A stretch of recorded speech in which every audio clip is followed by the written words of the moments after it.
ఏలూరు తూర్పు వీధి గంగానమ్మ తల్లి జాతర గురించి వినడమే కానీ చూడడం ఇదే ఫస్ట్ టైం అన్న. కళ్ళు చెదిరిపోయేలా ఉంది.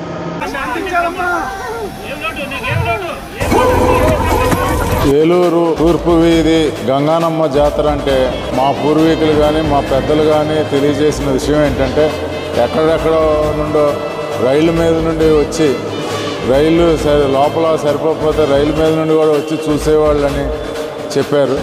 మాకు ఊహ తెలిసి ఫస్ట్ 86లో జరిగింది, అంతకుముందు 66లో జరిగిందంట.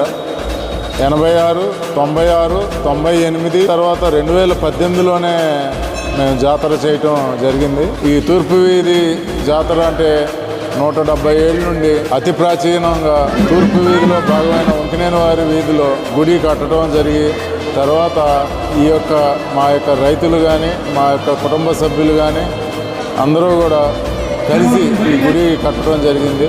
ఆ గుడి తర్వాత 15 ఏళ్ళ తర్వాత మళ్ళీ పునరుద్ధరించడం జరిగింది. ఇది స్టేట్ వైడ్లో కాకుండా పాన్ ఇండియాలో కానీ గ్లోబల్లో కానీ ఇప్పుడు ఈ ఎలక్ట్రానిక్ మీడియా కానీ డిజిటల్ మీడియా కానీ డెవలప్ అవడం వలన ఈ యొక్క తూర్పు వీధి నేపథ్యంలో ఏంటంటే ఇప్పుడు 6 రకాలు 7 రకాల ఏరియాల్లో చేస్తుంటే తూర్పు వీధి తర్వాత 70-80 ఏళ్ళ క్రితం జనసాంద్రత పెరిగి అందరూ కూడా ఏ విభాగానికి ఆ విభాగం చేసుకునే పడమర వీధిగాను తూర్పు వీధిగా జరగడం జరిగింది.